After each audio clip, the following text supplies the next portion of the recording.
The Asahi. An interesting vessel. She started life as the fifth of the six battleships ordered for the Imperial Japanese Navy in the 1890s, because they're the 6-6 plan of six battleships and six armored cruisers to provide their combat fleet. She became flagship of the standing fleet. She participated in every major naval battle of the Russo-Japanese War, including the Battle of the Yellow Sea and the Battle of Tsushima. She saw little to no combat in World War One.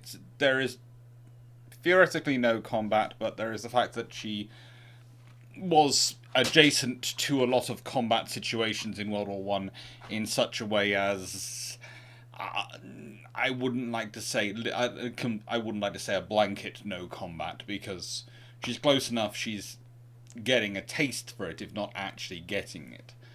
And then she took part in the Siberian Intervention in 1918, and then she carries on serving until eventually she's sunk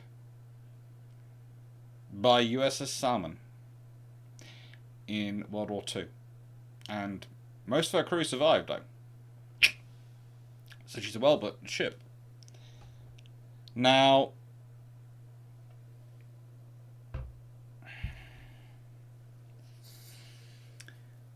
why am I doing the Asahi? Why not one of the other ships they did? Why have I picked the Asahi? Well, because I consider a very good illustration of the spectrum, the capital ship spectrum, which is something I've been trying to explore throughout this year of the year of technology and key ships, because it's how I explain to a lot of people why things can be different for different nations. And what one nation builds necessarily as a battleship can look very similar in stats to what no one nation builds as, let's say, an armored cruiser in this era, or later on a battle cruiser. But there are differences, and those differences can be subtle. They can be massive. They can be, it both has 13 inches of armor, let's say, but one has armor covering a large portion of the ship, and one just has a narrow belt. One might have a lot of subdivision. One might have subdivision in certain places. One might have a cruiser level subdivision. These are all factors into what we are talking about. And that's why it's important to sort of think in terms of a spectrum rather than necessarily in terms of a solid definition of what is on this. And I'm thinking about doing a video which will literally be the capital ship spectrum, and just have it and try and place some ships in on it to show where they are. And it's one of the reasons why it's so you can debate quite so much about what is this ship really is. The reason I like the Asahi for this is because she's the fifth of the six battleships. She serves a coastal defense ship, a submarine depot ship, a repair ship, all sorts of things in her post-dreadnought career. Well, her pre-dreadnought battleship career. And there's the fact that she's quite as well armed as she is. She's capable of 18 knots. She does 9,000 nautical miles at 10 knots. She's a good vessel. She's a strong vessel.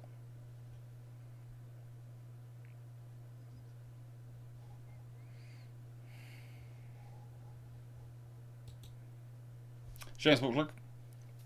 The second edition is out now. I get different notes as to whether it's sold out or not from people saying when they're trying to buy it. I'm always happy to hear it's sold out, but I'm even more happy to hear when people have bought it. And I hope there are lots of copies going around there, because I like people having it. More books on their way soon, hopefully. Soon. So, what was the 6-6 plan? Well, the Japanese go into the Sino-Japanese War, I think the first Sino-Japanese War it was, although it always feels too late to be the first one, really. And there's too many other things before that, but you know, hey ho. And the IGN basically are looking at the Junocoal naval philosophy, which they had been emphasizing and trying to use up until that point, and realized it didn't work. At which they promptly looked at the nation who the Junocoal was supposed to be based on destroying. Britain. Went, what does Britain have? Well, they have a lot of these things. Okay, let's go buy them. What's even better is they plan to build their 6 new battleships and 6 new armoured cruisers with the £30 million indemnity which was paid by China after losing the first Sino-Japanese War. And Japan was quite flexible. They knew they didn't have the technology at the time to build their own ships, so they asked the British to build them. In fact, Asahi is not only the 5th of the 6-6 plan, she's also the 5th battleship to be built in Britain. She is ordered from John Brown and Company on Clydebank, and she's included in the 1897 annual naval program. And basically, she's a modified formidable class, what the Royal Navy are building at this time. She's modified by adding on 2 additional 6-inch guns. Kinda useful. Extra 6-inch guns. Let's make her more of a killer.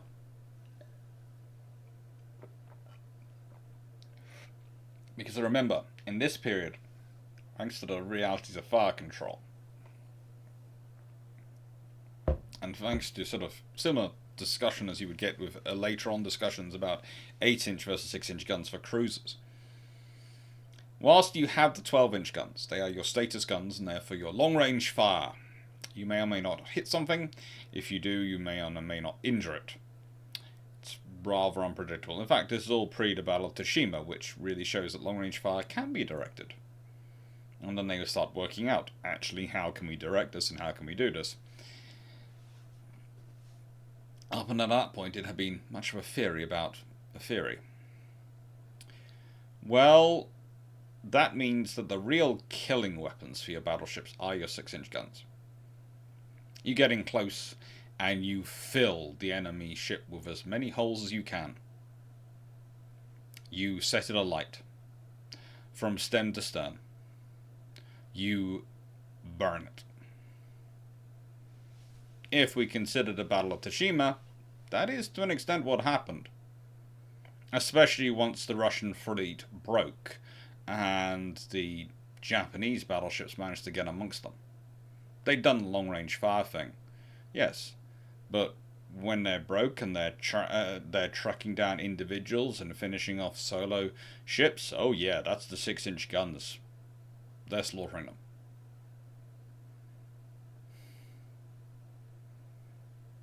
So they're a good ship. She's a capable ship. And she's built as a core battleship of this concept. And the concept the Japanese go for is, we can't afford to have enough battleships to have a strong enough battle fleet and enough cruisers to do the cruising role we need. So our battleships need to be really solid, but also need to be able to do a bit of the cruising role, so they need to be quite long-legged, good endurance. Hence the 9,000 nautical miles at 10 knots range. And our cruisers, well, we can't afford to rely on just our battleships in the battle line. Our cruisers have to be able to take the battle line. They're going to die. Please note, that is part of the analysis. This is a thing which is often misunderstood about this whole concept, and it's the same for the German armoured cruisers, which are also built along these lines, and the battle cruisers which come in both Germany and Japan after those armoured cruisers, which are built with the similar ideas in mind. Their role is to inflict damage if they can in a battle line, Most importantly, to take a place in a battle line and keep an enemy battleship busy long enough that the battleships can win against their opposing numbers. And that's why this has an extra 6-inch gun. So that it can hopefully, because if you up those guns, it can hopefully finish off an enemy battleship that much quicker. Then engage another battleship, which has hopefully taken damage from an armoured cruiser, which it's probably sunk in the battle line or severely damaged, and hopefully engage that, having suffered less damage herself comparatively than they have done from the armoured cruiser.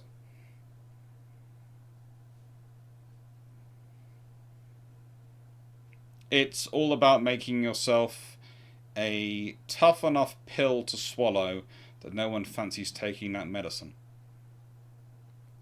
Because you turn around and go, oh, they only have 6 battleships. They do, but they have 6 armoured cruisers. That means to be secure, you need to send a fleet of probably 15 battleships. And you need to have the guarantee of 15 battleships available to go fight them. Which means you need a larger fleet.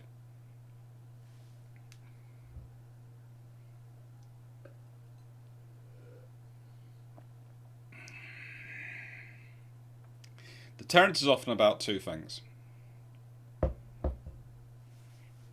One is obvious cost, 2 is psychology. Obvious costs is achieved by having physical assets.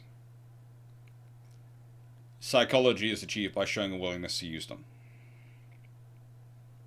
The Japanese, from the get-go, engender in their forces a willingness to do what is necessary and make it visible.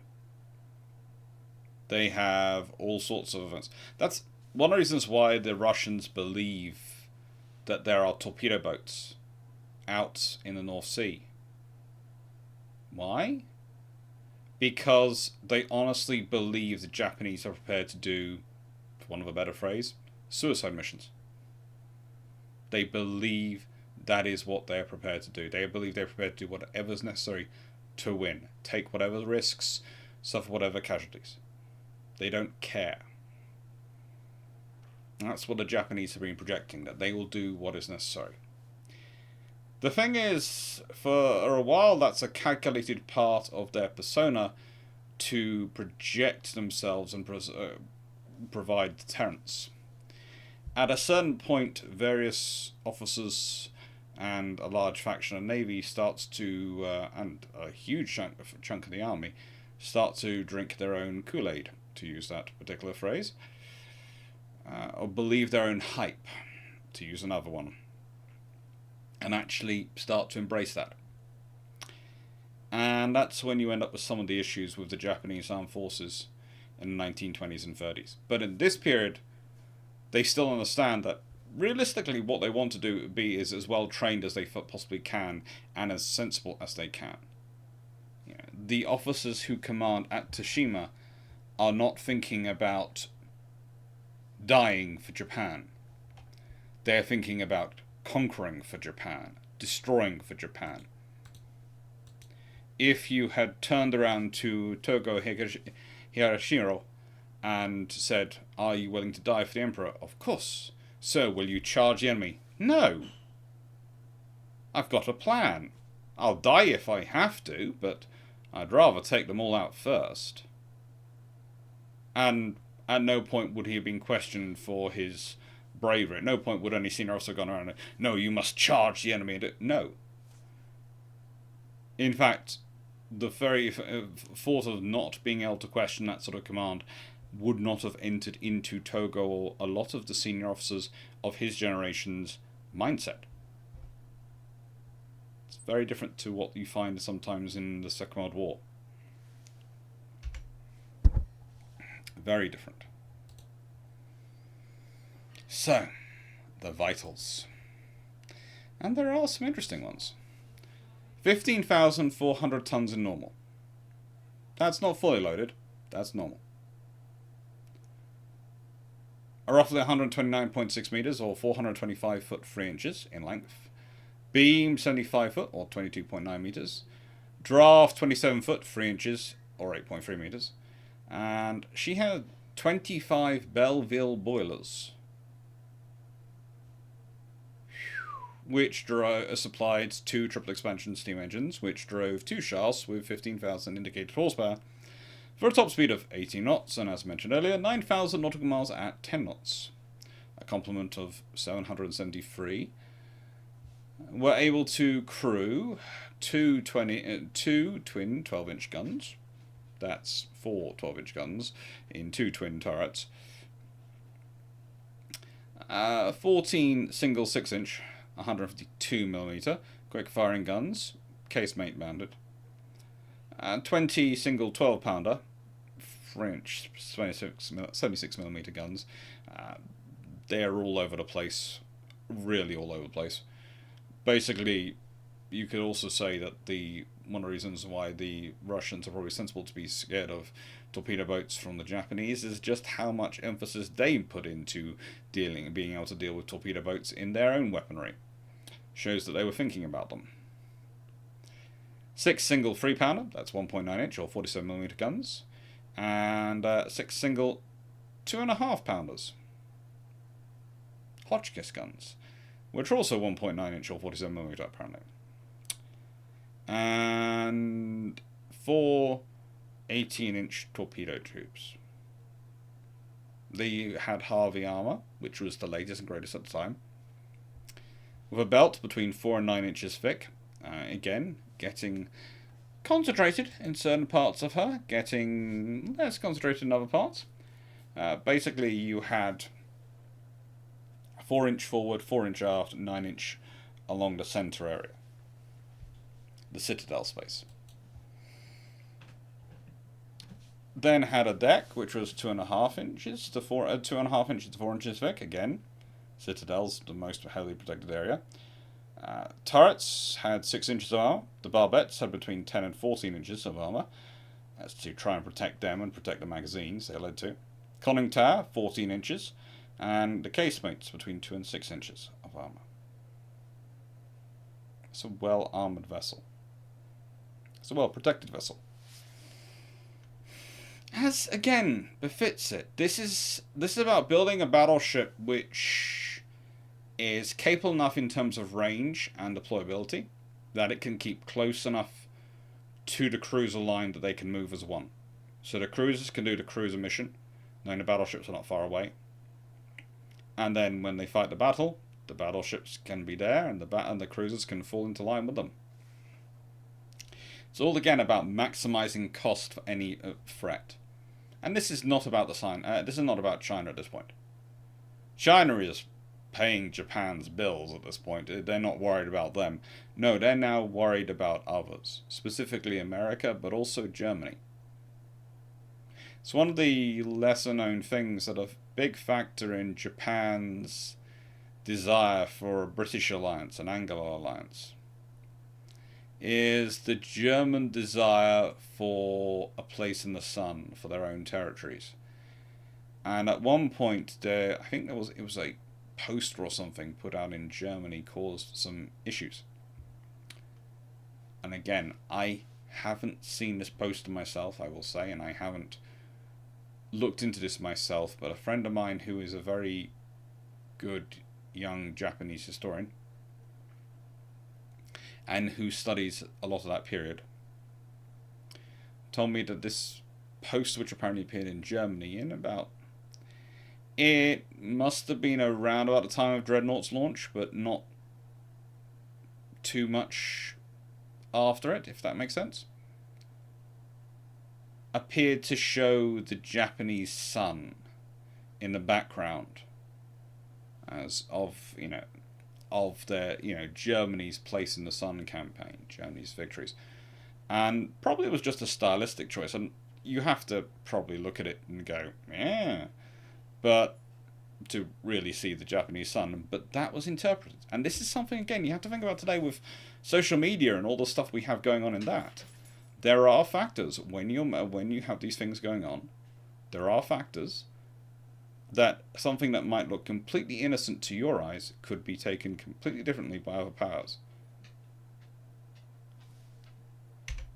And a group which to your eyes has nothing to do much with your government and is just pumping out propaganda, can be taken as producing gospel by other powers. So, the design. Well, your first notice is going, well, hang on, that's not quite right, Alex. That ship has that ship has 3 funnels. Well, that is of course the Shikishima class, and there were 2 of those built, and they had 3 funnels. Well, the Asahi is based to extent on them and the formidable. And basically, what happens, what you do to get an Asahi from there, rather than a Shikishima, is you take away one of the funnels. Both classes are to an extent based on the formidables, but the engines have improved. The engines have improved a lot. Excuse me a second. We've been joined. So, as you can see, it's a nicely laid out vessel. It's got its 6-inch guns on 2 levels. Now this has an advantage because if the waves are really rough, the lower level can't fire, you still have the upper level guns. So if you have just a single row casemate of them, then you have problems if you're in heavy seas. Whereas if you have a higher level, a level that's above hull height, well, it can help, can't it? It can. Now, most of that battery came from Ellswick Ordnance Company. Of course, the Hotchkiss guns came from Hotchkiss, but the 12-inch guns were their 12-inch 40 cals, their battleship guns. The same guns which were used in pretty much all the preceding Japanese battleships and were a key part of the Japanese ability to multiply their forces by having a standardization, by keeping to some guns and basically going, right, other better guns might come along, but if we standardize on these, then we can produce a lot of crew very quickly who are skilled enough on them, because every single ship will be generating people who are skilled on them, and they won't have to be learning new systems every ship they go to. Sorry, I've opened up a cut on my arm quickly, so yeah, just gonna fix that. Now, whilst the 3-pounder Hotchkiss guns were mounted in the superstructure, the 4 2.5-pounder Hotchkiss guns were mounted in the fighting tops to give them extra range, and this is all part of the protection against torpedo boats, although mainly of course it's the 12-pounders which are providing that protection, and having 20 of them does provide a fairly good coverage of protection. But what have I been mentioning before? The principal fighting weapon of this ship, it's its 6-inch guns.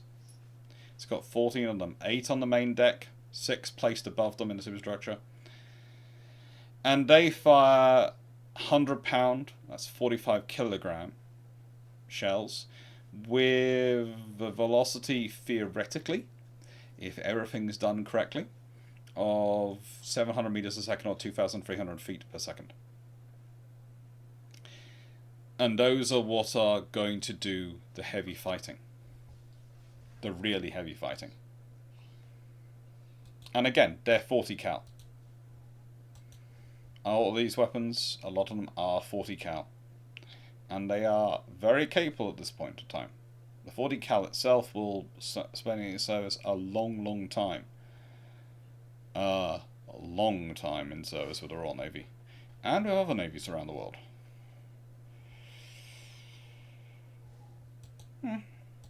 But, yeah, a good ship.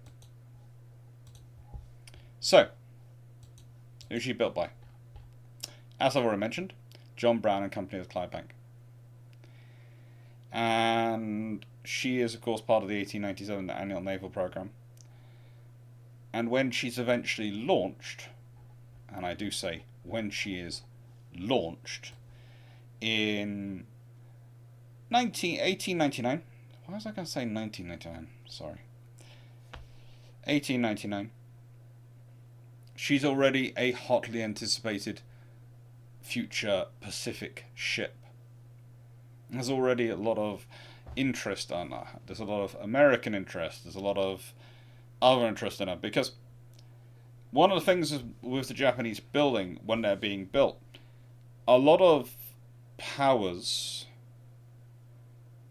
believe that the Japanese are building them for someone else. It's kind of like what happens later on with the Brazilians and the Chileans, etc., where a lot of major powers treat these ships which are being built, these very powerful ships which are being built for another aspiring member of the large major powers club, but not a member yet of the major powers club, and they think it's someone else using them as a stalking horse. It's a case of, oh, well, surely, all the sums of money from China will be frittered away in court intrigues and, various forms of skullduggery.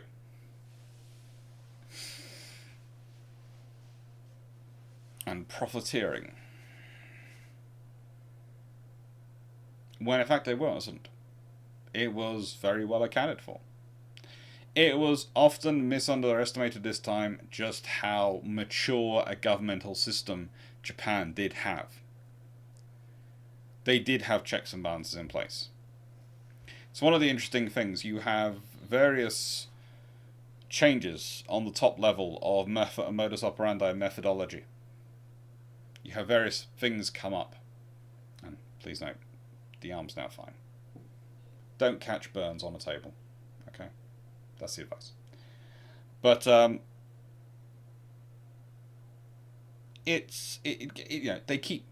they get better and better in time, and they change their leadership over time. But the thing is, the bureaucracy underneath it has been running for a very long time. And a lot of the modern Japanese government, if you look back through their institutions, those institutions in some form or other under different names have been going for a very, very long time. This means that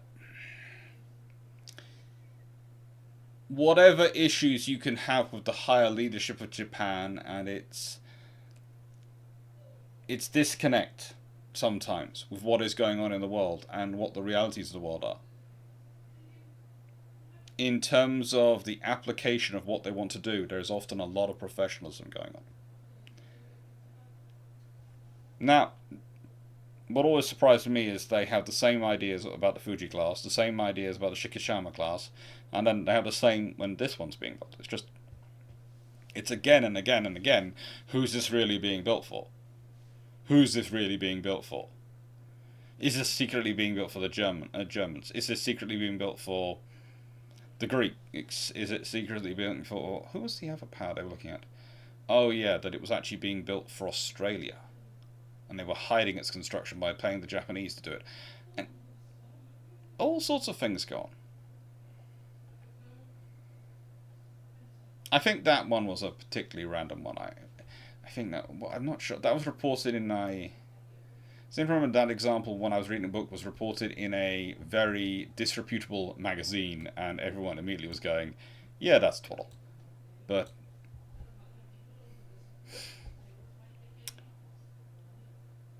especially when you consider what Asahi means. It means rising sun.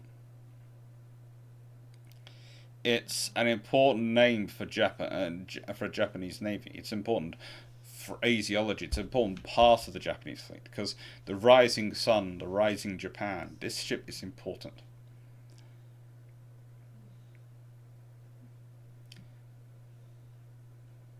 Now, she departed the UK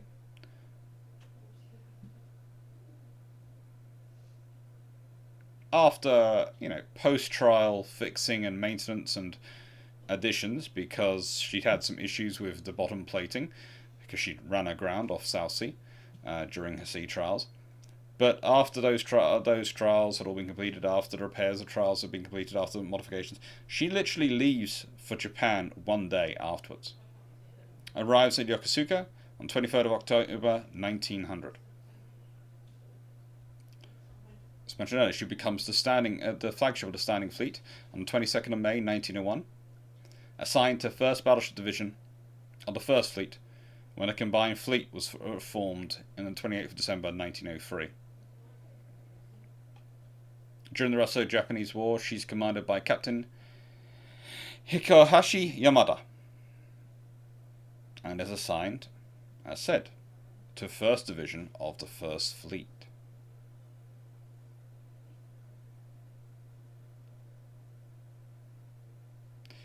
Now, first example of the battle she's in is Port Arthur, when Togo Hiroshiro thinks, first of all, he's a Vice Admiral at the time, but expects his surprise night attack by his destroyers, rather large torpedo boats actually at this point, to be wildly more successful than it was. As he presumed the Russians would be disorganized, weakened, and terrified from the surprise. They had actually been ready for his attack, because the Russians at this point had a fairly decent admiral who was fairly good at his job. And one of the things about the Russians in the Russo-Japanese War is they do have some fairly decent admirals come in and who do really workmanlike work. They're not necessarily inspired, but there again, how can you be inspired with most of the systems the Russians are dealing with? Most of the scenarios of their equipment is, we've paid for this really cool looking ship, we now will do no maintenance and no infrastructure to support it at all. They are the archetypal person who goes into, I don't know, thinking of a fancy car dealer, let's say Volvo, actually, Volvo. Goes on the Volvo dealership. Make known for reliability. Same with Toyota, Volvo or Toyota. Goes into them, buys the car, the flashiest, biggest car they have, goes, this is a really reliable, really fast thing. Not really reliable thing, but really good thing. It's a solid car. Leaves it in a garage for 10 years, comes back having done no maintenance on it, nothing at all, not put it up on blocks, not done anything at all, and expects it to work perfectly. But the difference is, the Russians don't buy the Volvo or the Toyota and expect that to work perfectly. No, they tend to buy the French models.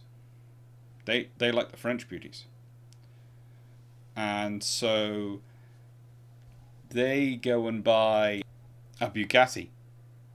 They go and buy a Bugatti, which is a well-known French brand, but definitely a French supercar. And they do the same with that. They do that. They put it, they not ignore it for 10 years, sitting in a garage, and then they expect it to work perfectly. And surprise, surprise, it doesn't. And surprise, surprise, the person you hired to drive it, who hasn't done anything with it for 10 years, and has now got to go drive it, has not kept their skills up, because they've been off doing other things.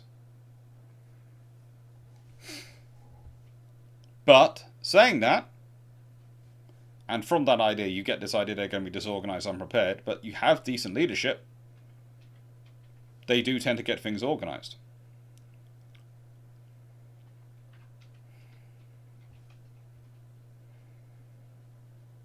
In this case, the Japanese were spotted by a patrolling cruiser, the Boyarin, which alerted the Russian defences. Togo therefore decided to use his 12-inch guns to attack the coastal defences and engage enemy ships with his 6-inch guns. This was not a smart decision. It split his fire. And the Japanese 8 and 6-inch guns, at the range they were, inflicted little damage on the Russian ships.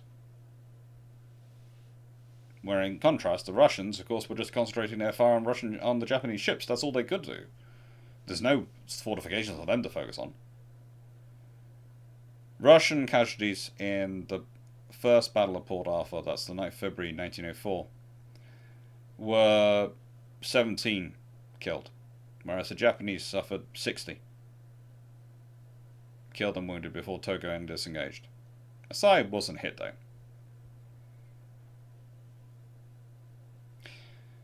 On the 13th of April, Togo managed to, this time coming in with a different perspective, anticipating his opponent's capabilities. he managed to lure out a portion of the Pacific Squadron. This included, most important or not, Stephen Makarov's flagship. Stepan is the Vice Admiral in charge of the Russian forces in the Far East. The Petropavlovsk.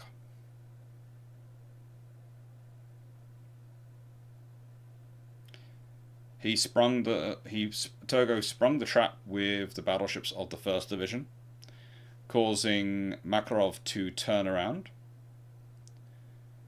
and try and get away. At this point, Makarov's flagship, the Petropavlovsk, ran into a minefield which the Japanese had laid the night before.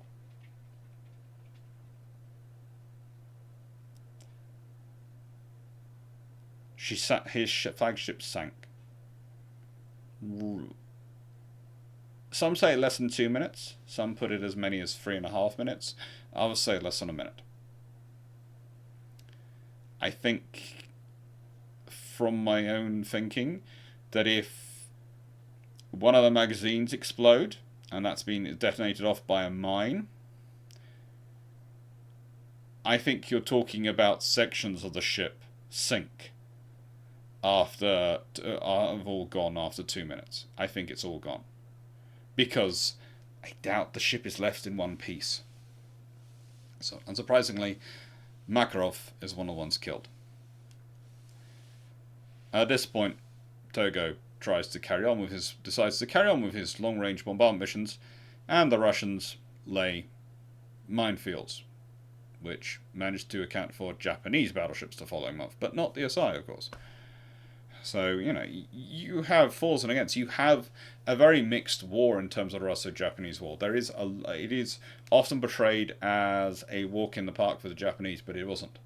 The Russians could win and did fight hard. The loss of Makarov was a big thing, because the replacements who came after him, especially ones who actually came out there, not Rozelensky. Rozelensky was actually fairly good.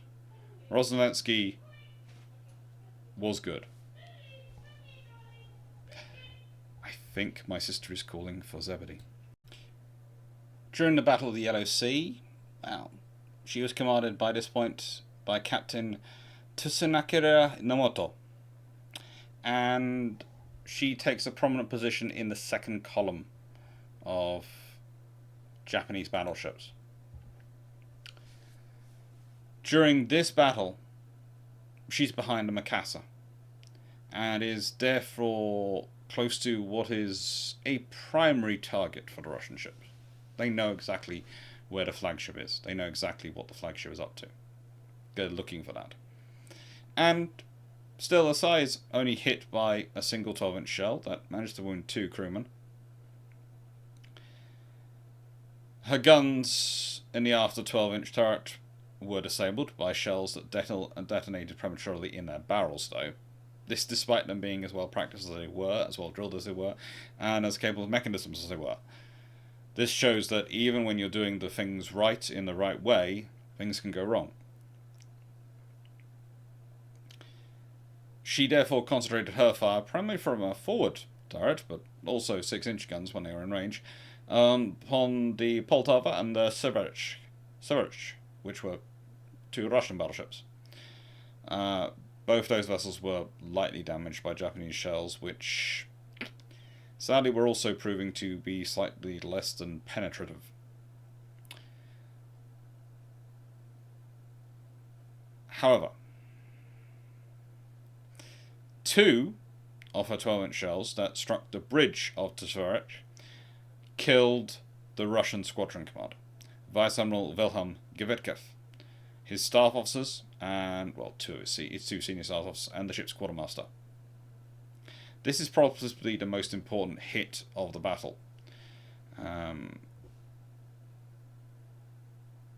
The Tversk herself was, jammed to port by wreckage and slowed to a halt, which threw the rest of the Russian ships into confusion. The second in command, Rear Admiral Pavel Otorsky, managed to gain control of the squadron eventually and pull them back to Port Arthur, but this is now another senior officer killed.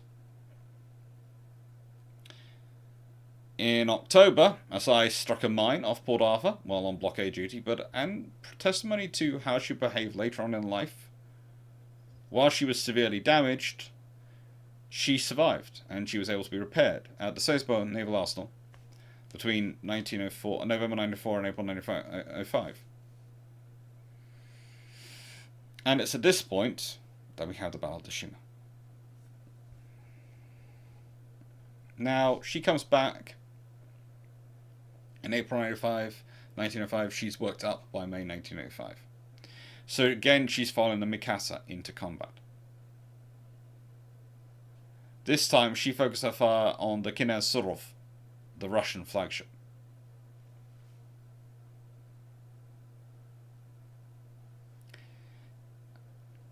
She is supporting Mikasa in doing this, but she's also supported in turn by the armored cruiser, the Azuma, in this. Again, it's the 6-6 fleet, is still the core of the Japanese formation at this point. Within an hour of this long-range bombardment, so the Japanese ships had started serious fires aboard the ship, wounding Vice Admiral Zinovy Rozhoshansky. So again, this is a kind of interesting warfare we're talking about during the Russo-Japanese War. It's a very personal war. It's very much going after the commanders. That's a very big factor, and it's a big factor in these ships' designs as well. It's another reason why you want to build ships with longer and longer range weapons, and one of the reasons why you have the conning tower as a part of design, because it's close enough range that you are able to do this stuff. Once you get into longer range engagements, and it becomes slightly more viable to hide which ship is the flagship. Slightly more viable. Not always so. And when you when you suddenly have the exponential growth in radio communications and broadcast communications of all types, it becomes a lot more difficult. Again, sorry, I keep putting on my headphones to listen to the video back when I'm checking different portions, because I don't have speakers with me.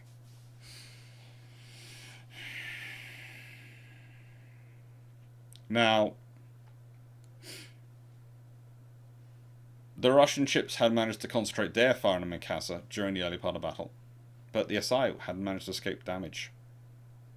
And Togo, of course, Togo Hiroshima was able to cross the T of the Russian squadrons. This is the important thing.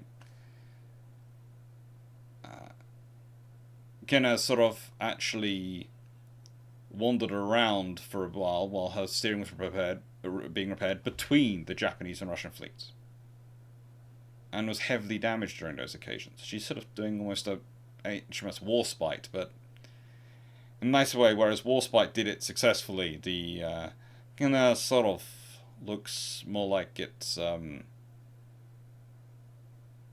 to get itself killed. During that time, though, the Asahi mostly focused on the Borodino and the Orel, although it was the Fuji, not the Asahi, which fired the shots that caused the Borodino's magazine to explode and sank her. Asahi fired more 12-inch shells, that's 142, than any other ship in the battle. Was hit 6 times during the battle, none of them damaged significantly. She lost 1 officer, 6 men, 5 seriously wounded, 1 officer and 18 men lightly wounded. And that's of a total loss of 110 men killed and 590 wounded for the entire Japanese forces in the Battle of Tsushima.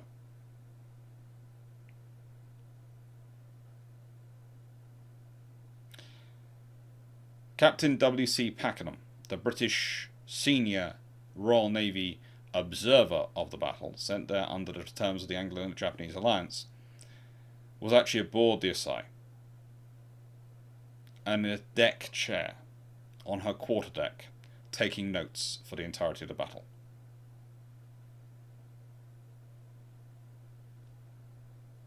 Now, I've mentioned the rest of her career, and she does have an interesting time. She's part of the Japanese fleet that escorted the American Great White Fleet through Japanese waters during its round the globe voyage. Remember, that was the important thing. The Japanese were turning up to show, yeah, we match in with you. The British didn't turn up to do that with the Americans, because if the British showed up with anything, it would be an insult. If the British had shown up with their Channel Fleet, well, immediately anyone would be going, and of course this was the Channel Fleet, they also had the Mediterranean Fleet, this fleet, that fleet. And it would have just caused it to look bad. Whereas, so if the British didn't, from their perspective, it wasn't a useful thing. It would be antagonise the Americans, and it would cause problems when they were building a lot of good relations by making sure the Great White Fleet had coal for its entire trip around the world. They didn't want to do that. But conversely, the Japanese, deterrence, remember, is also a spectrum as well with ship design. For them, the important part of deterrent was showing they had the force. And so they showed up to match in with the Great White Fleet. You can deploy this. Well, look at how many we can deploy. Do you think you could win? And do you think you could win in a way which would mean any of you would be left afterwards? That's the questions.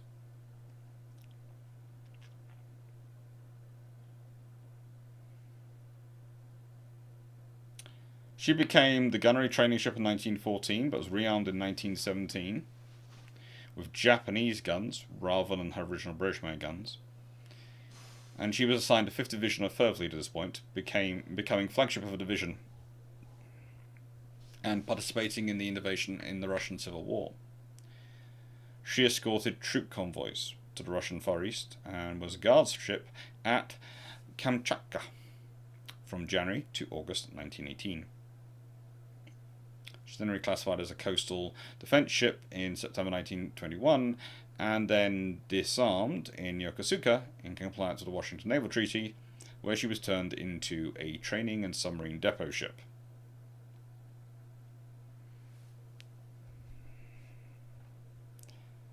The rest of her career is equally interesting, but the point is it ends. In March 1942, she's stationed at Singapore. Her crew performed repairs on light cruiser Naka, which had been torpedoed by the USS Seawolf off Christmas Island. And then she departed Singapore for Kure on the 22nd of May, escorted by CH-9, a subchaser. She's sighted by the USS Salmon on the night of the 26th of May, in 1942, roughly 100 miles southeast of Cape Pandaran, Indochina. Of the 4 torpedoes Salmon fired, 2 hit Asahi in her port central boiler room and aft spaces. 16 men were killed in the attack.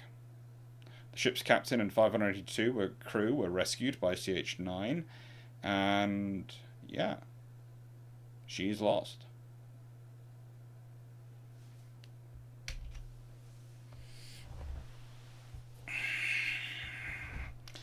And what's really interesting there is her utility, because that's the thing. Ships like her were a massive infrastructure boon for the Japanese. They allowed them to bring forward infrastructure. Losing her ability to repair ships forward, regardless of base facilities, that has an effect on the Japanese ability to push themselves forward, to forward base. She had an interesting and active career. She's a good ship. More importantly, she illustrates the value of a good hull in her longevity. But her war service times, she was always good enough to do the job. But at no point were the Japanese really pushing to make her the most powerful, most advanced ship they could. They were using capable technologies, mature technologies, especially the 12-inch, but also the 6-inch, but using them in ways which were proven and which they could build upon.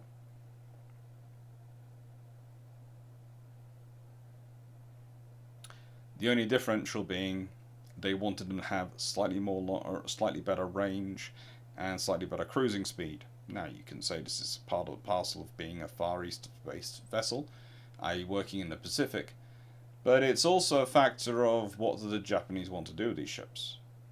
From the get-go, it is be able to engage enemy fleets as far away from the home islands as possible,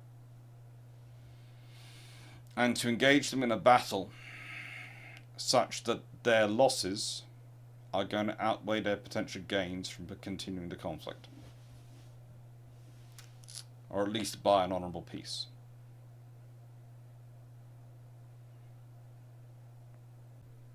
And to do this, the Japanese had focused in on building a pattern. The 6.6 ships, they're all 12-inch gun ships. They're all 6-inch gun ships. And to be honest, they only start to adjust this after Mikasa, of course, is the 6th.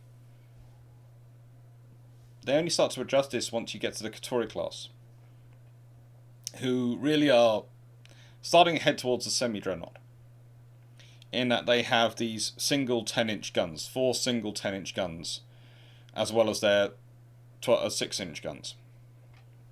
And then, of course, Satsumas come after that, and they have 6 twin 10-inch guns. And the 10-inch gun is a really interesting choice for the Japanese to make, because you're sort of going, yeah, we're going to make this a 10-inch gun because why? It's going to have pretty much the same rate of fire as your 12-inch gun. It's not going to have anywhere near the rate of fire of a 9.2-inch gun, which is going to be similar to the 8-inch gun. It's going to cost almost as much infrastructure in terms of internally the ship to support the magazine, support everything, as the 12-inch guns. And it doesn't give you hitting power of the 12-inch gun. So it's kind of a case of going, yeah, we're pretty much heading towards a dreadnought, but we're not going to go to get there. You know, they even have a top speed of 20 knots, and they are, broadly speaking, Satsumas, and a large version of the Lord Nelson class.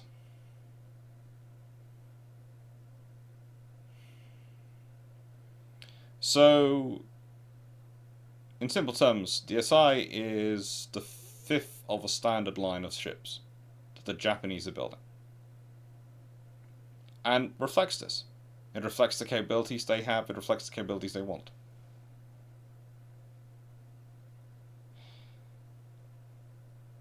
But it is interesting to think about what might have been, and what could have been. Because this ship in the Russo-Japanese War is critically important. In World War One, is useful. In the Russian Civil War, useful. In World War Two, as a supply ship, as a maintenance ship, as a repair ship, critical, again.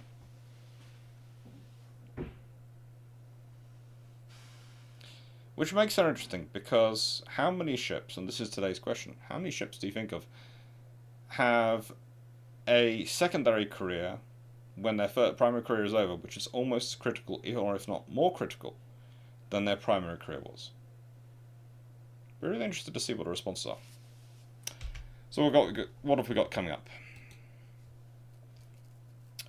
Well, we have... This will come out next week. So, 21st Century Sea Power. Reimagining cable and Corvette and cable for the 21st century. That should be good. Hope you enjoyed. Hope you found it interesting. And thank you very much for watching. Take care.